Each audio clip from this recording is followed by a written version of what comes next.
الحمدللہ وکفا وسلام علی عبادہ الذین اصطفیٰ۔ سلسلہ نقشبندیہ مجددیہ میں بیعت ہونے کے بعد جو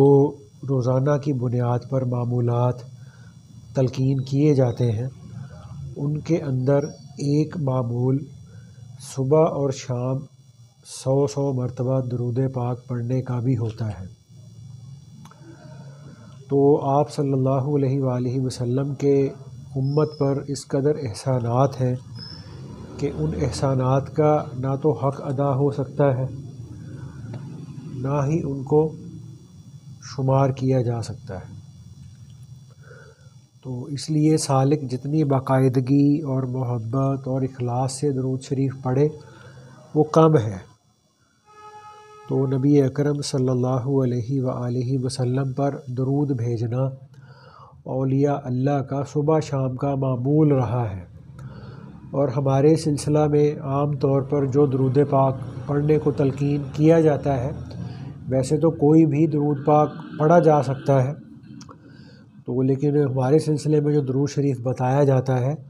وہ ہوتا ہے اللہم صلی علی سیدنا محمد وعلی آل سیدنا محمد وبارک وسلم۔ تو یہ بڑا مختصر اور جامع درود شریف ہے، اور مشائخ یہ فرماتے ہیں کہ درود شریف پڑھتے ہوئے انسان یہ تصور رکھے کہ درود و سلام کا یہ ایک تحفہ ہے جو میں آپ صلی اللہ علیہ وآلہ وسلم کی خدمت اقدس میں بھیج رہا ہوں۔ تو اب اس میں قرآن پاک کے اندر اللہ پاک یہ فرماتے ہیں ان اللہ وملائکتہ یصلون علی النبی یا ایھا الذین آمنوا صلوا علیہ وسلموا تسلیما، کہ بے شک اللہ اور اس کے فرشتے نبی پر درود بھیجتے ہیں، اے ایمان والو تم بھی ان پر درود بھیجو اور خوب سلام بھیجا کرو۔ تو اس میں علماء یہ فرماتے ہیں کہ اللہ پاک نے اس آیت کو انا کے لفظ سے شروع فرمایا ہے، جو بہت ہی زیادہ تاکید کرنے کی دلیل ہوتا ہے، اور پھر دوسرے نمبر پر اس آیت کے اندر اللہ پاک نے یعنی عربی گرامر کے اعتبار سے مضارع کا صیغہ استعمال کیا ہے،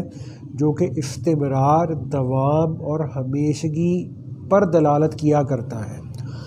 تو اب اس آیت کا مفہوم یہ ہوا کہ یہ قطعی چیز ہے کہ اللہ اور اس کے فرشتے ہمیشہ درود بھیجتے رہتے ہیں۔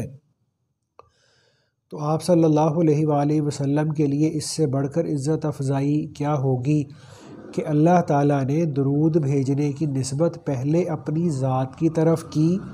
پھر فرشتوں کی طرف فرمائی، پھر مومنوں کو حکم دیا کہ تم بھی درود بھیجو۔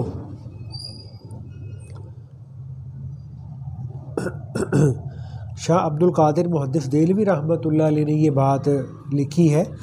کہ اللہ سے رحمت مانگنی اپنے پیغمبر پر اور ان کے ساتھ ان کے گھرانے پر بڑی قبولیت رکھتی ہے، ان پر ان کی شان کے لائق رحمت اترتی ہے، اور مانگنے والے پر ایک دفعہ مانگنے سے 10 رحمتیں اترتی ہیں۔ تو اب جس کا جتنا جی چاہے، جس میں جتنی ہمت ہے، وہ اتنی ہی زیادہ درود پاک بھیج کر اللہ پاک کی رحمتوں کو حاصل کر سکتا ہے۔ تو اب ایک حدیث پاک میں آتا ہے، تمام حدیث کا مفہوم یہ ہے کہ حضرت ابو ہریرہ رضی اللہ تعالیٰ عنہ یہ روایت کرتے ہیں کہ اللہ کے نبی صلی اللہ علیہ وآلہ وسلم کا ارشاد ہے، جو شخص مجھ پر ایک دفعہ درود پڑھے، اللہ تعالی شانہ اس پر 10 رحمتیں بھیجتا ہے۔ اور ایسے ہی ایک اور حدیث میں آتا ہے، جو مجھ پر ایک دفعہ درود بھیجتا ہے، اللہ تعالی اس پر 10 رحمتیں نازل فرماتا ہے، اور جو مجھ پر 10 دفعہ درود بھیجتا ہے، اللہ تعالی اس پر 100 رحمتیں نازل فرماتا ہے، اور جو مجھ پر 100 دفعہ درود بھیجتا ہے، اللہ تعالی اس کی دونوں آنکھوں کے درمیان براءۃ من النفاق و براءۃ من النار لکھ دیتے ہیں، یعنی ایسا شخص اس کو نفاق سے بھی بری کر دیا گیا اور جہنم کی آگ سے بھی بری کر دیا گیا۔ تو ابن جوزی رحمۃ اللہ علیہ نے آپ صلی اللہ علیہ وآلہ وسلم کی ایک حدیث نقل کی ہے کہ 3 آدمی قیامت کے دن اللہ جل شانہ کے عرش کے سائے میں ہوں گے، جس دن اس کے سوا کسی کا سایہ نہ ہوگا۔ نمبر 1، جو مصیبت زدہ کی مصیبت ہٹائے۔ نمبر 2، اور جو میری سنت کو زندہ کرے۔ اور تیسرے نمبر پر فرمایا اور جو میرے اوپر کثرت سے درود بھیجے۔ تو اسی طرح سے آپ صلی اللہ علیہ وآلہ وسلم کا ارشاد ہے کہ قیامت کے دن لوگوں میں سب سے زیادہ مجھ سے قریب وہ شخص ہوگا جو سب سے زیادہ مجھ پر درود بھیجے گا۔ کتنی بڑی فضیلت کی بات ہے۔ اور ایک اور حدیث پاک میں ارشاد فرمایا گیا، مجھ پر درود بھیجنا قیامت کے دن پل صراط کے اندھیرے میں نور ہے، اور جو یہ چاہے کہ اس کے اعمال بہت بڑی ترازو میں تلے تو اس کو چاہیے کہ مجھ پر کثرت سے درود بھیجا کرے۔ ایسے ہی حضرت حکیم الامت حضرت مولانا اشرف علی تھانوی صاحب رحمۃ اللہ علیہ نے اپنی کتاب کے اندر یہ لکھا ہے کہ قیامت کا دن ہوگا تو قیامت کے دن کسی مومن کی نیکیاں کم ہو جائیں گی، تو آپ صلی اللہ علیہ وآلہ وسلم ایک پرچہ انگشت کے یعنی انگلی کے سرے کے برابر اس کے میزان میں یعنی نامہ اعمال میں رکھ دیں گے، جس سے اس کی نیکیوں کا پلڑا بھاری ہو جائے گا۔ وہ یہ کہے گا، میرے ماں باپ آپ پر قربان ہوں، آپ کون ہیں؟ آپ کی صورت اور سیرت کیسی اچھی ہے؟ تو آپ صلی اللہ علیہ وآلہ وسلم یہ فرمائیں گے، میں تیرا نبی ہوں، اور یہ جو پرچی پر یعنی انگلی کے سرے کے برابر جو کاغذ کا ٹکڑا تھا، اس پرچی پر یہ درود ہے جو تو نے مجھ پر پڑھا تھا، تیری حاجت کے وقت میں نے اس کو ادا کر دیا۔ تو ایسے ہی آپ صلی اللہ علیہ وآلہ وسلم نے ایک جگہ پہ ارشاد فرمایا جس کا مفہوم ہے، جو مجھ پر صبح اور شام 10 مرتبہ درود پڑھے اس کو قیامت کے دن میری شفاعت پہنچ کر رہے گی۔ کتنی بڑی فضیلت ہے۔ اور ایک اور جگہ پر آتا ہے کہ امام مستغفری رحمۃ اللہ علیہ نے آپ صلی اللہ علیہ وآلہ وسلم کا یہ ارشاد نقل کیا ہے کہ جو کوئی ہر روز مجھ پر 100 دفعہ درود شریف بھیجے اس کی 100 حاجتیں پوری کی جائیں گی، 30 اس دنیا کی اور 70 آخرت کی۔ تو اسی لیے ہمارے جو مشائخ ہیں وہ سالکین کو صبح اور شام 100 مرتبہ درود پاک پڑھنے کی تلقین کرتے ہیں۔ اور اس کے علاوہ کتابوں کے اندر درود پاک کے بہت سارے جو ہے نا وہ فوائد اور برکات لکھی ہوئی ہیں، تو اب یہاں پہ نا اس میں سے کچھ فوائد ہیں، ان کو مختصر طور پہ نا ابھی بیان کیا جائے گا۔ گناہوں کا کفارہ ہونا، یعنی درود پاک پڑھنے کے جو فضائل اور برکات ہیں اب ان کا تذکرہ ہے۔ گناہوں کا کفارہ ہونا،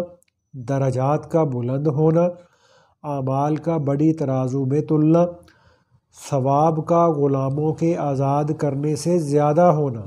خطرات سے نجات پانا، نبی صلی اللہ علیہ وآلہ وسلم کی شفاعت کا نصیب ہونا، آپ صلی اللہ علیہ وآلہ وسلم کا گواہ بننا، قیامت کے دن اللہ جل شانہ کے عرش کا سایہ ملنا، اور حوض کوثر پر حاضری نصیب ہونا، قیامت کے دن کی پیاس سے بچنا، پل صراط پر سہولت سے گزرنا، جہنم سے خلاصی ہونا، مرنے سے پہلے اپنا ٹھکانہ جنت کے اندر دیکھ لینا، اور ثواب اور اجر کا 20 مرتبہ جہاد سے زیادہ ہونا، نادار کے لیے صدقے کا قائم مقام ہونا، یعنی جو غریب ہے مالی تنگی کی وجہ سے وہ صدقہ وغیرہ نہیں کر سکتا تو وہ درود پاک پڑھنا اس کے لیے صدقہ کرنے کے قائم مقام ہو جاتا ہے۔ انسان کے مال میں برکت ہونا، تو آج ہم میں سے ہر آدمی یہ چاہتا ہے کہ اللہ اس کے مال کو بڑھا دے، اس کے مال میں زیادتی ہو جائے، اللہ پاک اس کے مال میں برکت عطا فرما دے۔ تو درود پاک پڑھنے کا یہ فائدہ بھی ہوتا ہے کہ انسان کے مال میں اللہ پاک برکت عطا فرما دیتے ہیں۔ اور اسی طرح سے درود پاک پڑھنے والے کے بیٹے اور پوتے کا منتفع ہونا، دشمنوں پر غلبہ پانا، نفاق سے بری ہونا۔ یہ کتنی بڑی خوش قسمتی ہے کہ درود پاک پڑھنے سے انسان نفاق سے بری ہو جاتا ہے، اور دل کا زنگ دور ہونا، لوگوں کے دلوں میں محبت پیدا ہونا، کہ جو آدمی کثرت سے درود پاک پڑھنے والا ہوگا تو اللہ جل شانہ دوسرے لوگوں کے دلوں میں ایسے مومن بندے کی محبت کو پیدا فرما دیتے ہیں۔ تو اس طرح سے ہم نے یہ دیکھا ہے نا کہ جو دنیا میں اللہ والے ہوتے ہیں وہ بظاہر کوئی بہت زیادہ مالدار نہیں ہوتے، بہت زیادہ جو ہے نا وہ اونچے دنیاوی اعتبار سے کوئی اونچے مقاموں والے نہیں ہوتے، لیکن ساری دنیا والوں کے دل اللہ والوں کی محبت سے بھرے ہوتے ہیں۔ اس کی وجہ یہی ہوتی ہے کہ یہ اللہ والے جو ہوتے ہیں یہ اپنی زندگی میں کثرت سے درود پاک پڑھنے والے ہوتے ہیں۔ اور پھر فرمایا جو شخص ساری دعاؤں کو درود بنائے اس کے دنیا اور آخرت کے سارے کاموں کی کفایت ہونا۔ اور آخر میں لکھا ہے کہ جو آدمی کثرت سے درود پاک پڑھنے والا ہوتا ہے تو اللہ پاک اس کو اس کا ایک انعام یہ عطا فرما دیا کرتے ہیں کہ اللہ تعالیٰ ایسے مومن بندے کو جو کثرت سے درود پاک پڑھنے والا ہوتا ہے، اللہ پاک اپنے نبی صلی اللہ علیہ وآلہ وسلم کی خواب میں زیارت نصیب فرما دیا کرتے ہیں۔ تو اب اس میں یہ ہوتا ہے کہ درود شریف کی کثرت تو وہی کرتا ہے جس کے دل میں آپ صلی اللہ علیہ وآلہ وسلم کی عظمت اور محبت ہوگی۔ تو اب اس پر نا مفتی عبدالرؤف سکھروی صاحب دامت برکاتہم جو جامعہ دارالعلوم کراچی کے بڑے مفتیوں میں سے ہیں، انہوں نے ایک واقعہ لکھا ہے کہ ایک شخص کا انتقال ہو گیا، اس کے 2 بیٹے تھے، تو باپ نے اپنی وراثت میں دولت وغیرہ کے ساتھ زمین، مکان اور کافی ساری جائیدادیں بھی چھوڑی، اور ساتھ ہی اس آدمی کے پاس آپ صلی اللہ علیہ وآلہ وسلم کے 3 بال مبارک بھی تھے۔ تو اس کے جو دونوں بیٹے تھے انہوں نے اپنا سارا مال، جائیداد، روپیہ، پیسہ، سونا چاندی آپس میں تقسیم کر لیا۔ تو جب باری آئی آپ صلی اللہ علیہ وآلہ وسلم کے 3 منہ مبارک یعنی بالوں مبارک کی، تو بڑے بھائی نے جو چھوٹا بھائی تھا نا اس سے یہ کہا کہ بھائی ایک بال تم رکھ لو اور ایک بال مجھے دے دو، اور تیسرے بال کا یہ کرتے ہیں کہ ہم دونوں آدھا آدھا کر لیتے ہیں، کیونکہ دونوں کا آدھا آدھا حصہ ہے۔ اب 2 بھائی تھے، 3 بال مبارک تھے، تو لہٰذا دونوں کے حصے میں 1.5 بال آئے گا۔ تو اس پر جو چھوٹا بھائی تھا اس نے کہا کہ میں نبی اکرم صلی اللہ علیہ وآلہ وسلم کے بال مبارک کے 2 ٹکڑے نہیں کرنے دوں گا، اس لیے کہ یہ میرے آقا صلی اللہ علیہ وآلہ وسلم کا بال ہے، تو یہ کیسے ہو سکتا ہے کہ وہ بال مبارک آدھا آدھا ہو جائے۔ تو اب چھوٹے بھائی نے یہ کہا کہ بھائی میرے حصے کا سارا مال، جائیداد، وراثت، زمین، یہ ساری کی ساری تم لے لو، مگر آپ صلی اللہ علیہ وآلہ وسلم کا سالم بال، پورا بال مجھے دے دو۔ تو وہ بڑا بھائی وہ اس پہ راضی ہو گیا اور کہنے لگا کہ جی اچھا تم دونوں بال مبارک لے لو اور اس کے بدلے میں جائیداد میں سے اپنا حصہ مجھے دے دو۔ تو اب اس نے چھوٹے بھائی کو جو کچھ اپنے باپ کی وراثت میں روپیہ، پیسہ، جائیداد وغیرہ ملی تھی تو اس نے وہ ساری جائیداد اپنے بڑے بھائی کو دے دی، لیکن اس بھائی نے آپ صلی اللہ علیہ وآلہ وسلم کے بال مبارک کا کٹنا گوارا نہیں کیا۔ تو اب ہوا یہ کہ جو چھوٹا بھائی تھا وہ صرف آپ صلی اللہ علیہ وآلہ وسلم کے 2 بال مبارک لے کر اپنے گھر چلا گیا اور بڑا بھائی ساری جائیداد کا مالک بن گیا، لیکن چھوٹے بھائی کے دل میں آپ صلی اللہ علیہ وآلہ وسلم کی محبت، عشق اتنا زیادہ تھا کہ وہ ان بال مبارک کو بہت ہی خوبصورت ایک باکس میں رکھتا اور اس باکس کو بڑے خوبصورت سلک کے کپڑے میں لپیٹتا اور اس کے اندر بہت ساری خوشبو بھی لگاتا۔ تو جب بھی وہ اس باکس کو کھولتا تو آپ صلی اللہ علیہ وآلہ وسلم پر درود شریف پڑھتا اور آپ صلی اللہ علیہ وآلہ وسلم کے بال مبارک کی زیارت بھی کرتا۔ تو اب صبح شام اس کا یہ معمول تھا۔ تو اب اللہ کا کرنا ایسا ہوا کہ اس کا جو بڑا بھائی تھا اس کا مال آہستہ آہستہ گھٹنا شروع ہو گیا، اور جو چھوٹا بھائی تھا جس کے پاس جائیداد وراثت میں سے کچھ بھی نہیں آیا تھا، اس چھوٹے بھائی کا مال بڑھنا شروع ہو گیا، اور آپ صلی اللہ علیہ وآلہ وسلم کے بال مبارک کی عظمت و محبت اور درود شریف پڑھنے کی برکت کی وجہ سے آہستہ آہستہ چھوٹے بھائی کے مال میں ترقی ہونی شروع ہو گئی۔ تو اب یہاں تک نوبت آ گئی کہ بڑے بھائی سے وہ زیادہ مالدار ہو گیا، اور بڑے بھائی پر ایسے حالات آئے، ایسے کرائسس آئے کہ بڑا بھائی فقیر اور محتاج ہو گیا، اور وہ بیچارہ یہاں تک اس کی نوبت آ گئی کہ وہ لوگوں سے بھیک مانگنے پر مجبور ہو گیا۔ تو جب یہ حالات ہو گئے تو بڑے بھائی کو خواب میں آپ صلی اللہ علیہ وآلہ وسلم کی زیارت ہوئی،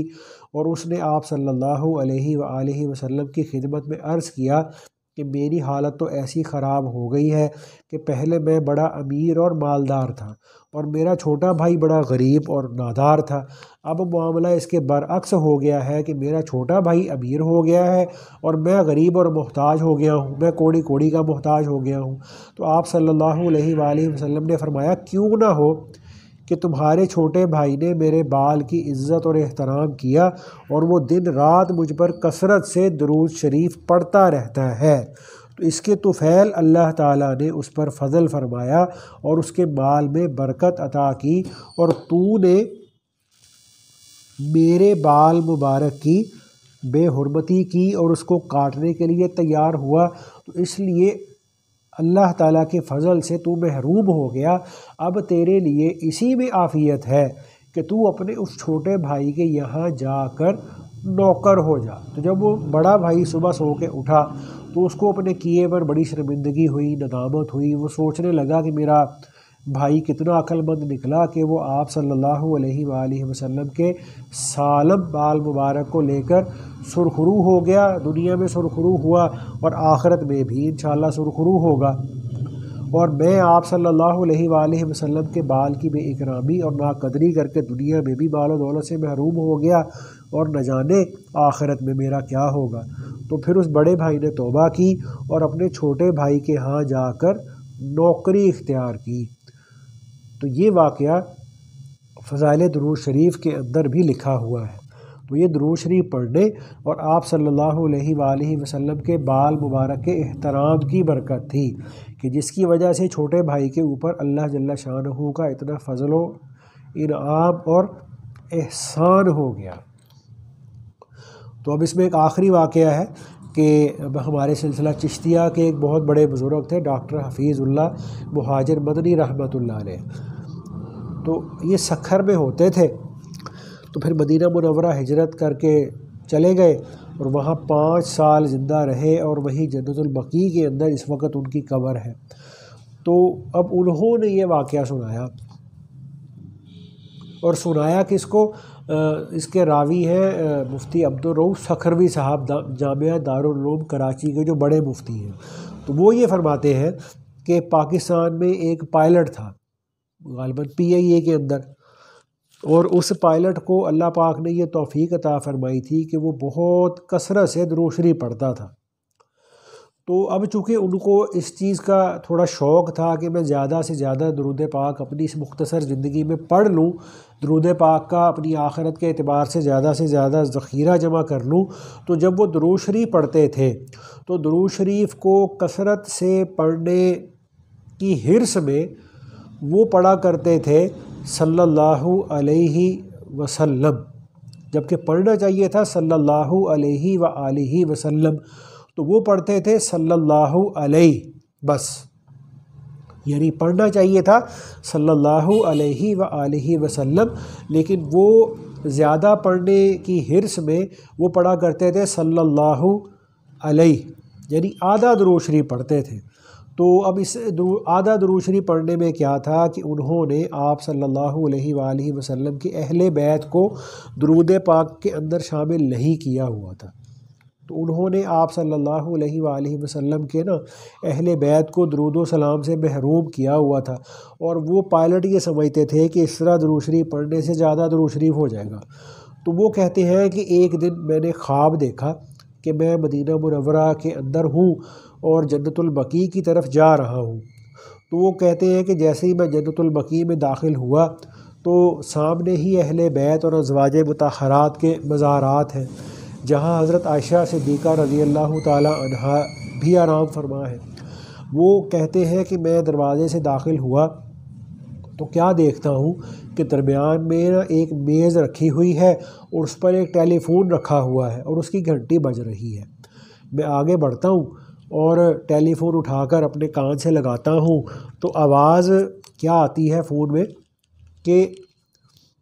میں تمہاری والدہ اماں عائشہ رضی اللہ تعالی عنہا بول رہی ہوں، تم حضور صلی اللہ علیہ وآلہ وسلم کو بہت زیادہ درود شریف بھیجتے ہو، لیکن تم نے ہمیں حضور صلی اللہ علیہ وآلہ وسلم کے درود و سلام کی برکت سے کیوں محروم کیا ہوا ہے؟ تم خالی صلی اللہ علیہ کیوں پڑھتے ہو؟ صلی اللہ علیہ وآلہ وسلم کیوں نہیں پڑھتے؟ پورا درود شریف پڑھا کرو تاکہ ہم بھی حضور صلی اللہ علیہ وآلہ وسلم کے درود و سلام کے تابع ہو کر درود و سلام کی فضیلت حاصل کر سکیں اور ہم پر بھی اللہ جل شانہ کی رحمت اور اس کی سلامتی نازل ہو۔ تو وہ پائلٹ کہتے ہیں کہ میں جب خواب سے اٹھا تو مجھے اپنے اس عمل میں بڑی ندامت، بڑی شرمندگی ہوئی، تو میں نے پھر توبہ کی اور اس کے بعد سے میں نے پورا درود شریف صلی اللہ علیہ وآلہ وسلم پڑھنے کا معمول بنا لیا۔ وہ کہتے ہیں میں نے درود شریف پورا کر لیا اور اہل بیت کو بھی درود و سلام میں شامل کر لیا۔ تو فرماتے ہیں کہ پھر میں ایک عرصے تک اس طرح سے مکمل درود پاک پڑھتا رہا۔ وہ کہتے ہیں کہ پھر ایک دفعہ دوبارہ میں نے اسی طرح ایک خواب دیکھا کہ میں مدینہ منورہ میں ہوں اور جنت البقیع میں جا رہا ہوں، درمیان میں ایک میز ہے جس پر ٹیلی فون رکھا ہوا ہے اور گھنٹی بج رہی ہے۔ تو کہتے ہیں کہ آگے بڑھ کر میں نے اس کو اٹھایا اور کان سے لگایا تو اسی طرح سے حضرت عائشہ صدیقہ رضی اللہ تعالی عنہا کی آواز سنائی دی، اور آپ رضی اللہ تعالی عنہا نے فرمایا کہ اب میں نے فون اس لیے کیا ہے کہ تاکہ میں تمہارا شکریہ ادا کروں کہ تم نے ہمیں بھی حضور صلی اللہ علیہ وآلہ وسلم کے درود و سلام میں شامل کر لیا۔ تو اس میں ہمیں بھی یہ چاہیے کہ ہم بھی کثرت سے درود شریف پڑھنے کے لیے ایسا نہ ہو کہ ہم درود پاک کو آدھا کر لیں، تو چھوٹا درود شریف پڑھ لیں لیکن مکمل پڑھ لیں۔ اور یہ جو ہے نا صلی اللہ علیہ وآلہ وسلم، یہ علماء فرماتے ہیں کامل اور مکمل درود شریف ہے۔ تو اس طرح درود پاک کی برکتیں ہمیں انشاءاللہ تعالی ضرور حاصل ہوگی، گھر میں برکت ہوگی، دکان کے اندر برکت ہوگی، مال میں اور جان میں انشاءاللہ تعالی برکت ہوگی، اور آخرت میں جو اللہ پاک اس کا ثواب اور اجر عطا فرمائیں گے وہ بھی انشاءاللہ تعالی حاصل ہوگا۔ تو باقی یہ ہوتا ہے کہ جو ابتدا کے اندر جب مرید بیت ہوتا ہے تو اس کو درود پاک 100 بار صبح شام، استغفار 100 بار صبح شام بتایا جاتا ہے۔ تو ابھی ان کو نا اتنی ہی مقدار کے اندر، ابتدا کے اندر اتنی ہی مقدار میں کرنا ہوتا ہے، تو ابتدا کے اندر ان کی مقدار کو ابھی بڑھانا نہیں ہوتا۔ اور اس کے علاوہ اگر کسی کی کوئی خاص قسم کی مصروفیات ہے، کسی کی خاص کوئی نوعیت ایسی ہے، تو اس کو چاہیے کہ وہ اپنے شیخ سے اپنے تسبیحات اور وظائف کی تعداد، مقدار کے بارے میں مشورہ کر کے ان میں کمی بیشی کرے۔ خود سے نہ تو کمی کرنی چاہیے اور نہ ان میں اضافہ کرنا چاہیے۔ تو اللہ پاک ہمیں جو ہے وہ کثرت سے درود پاک پڑھنے والا بنائے۔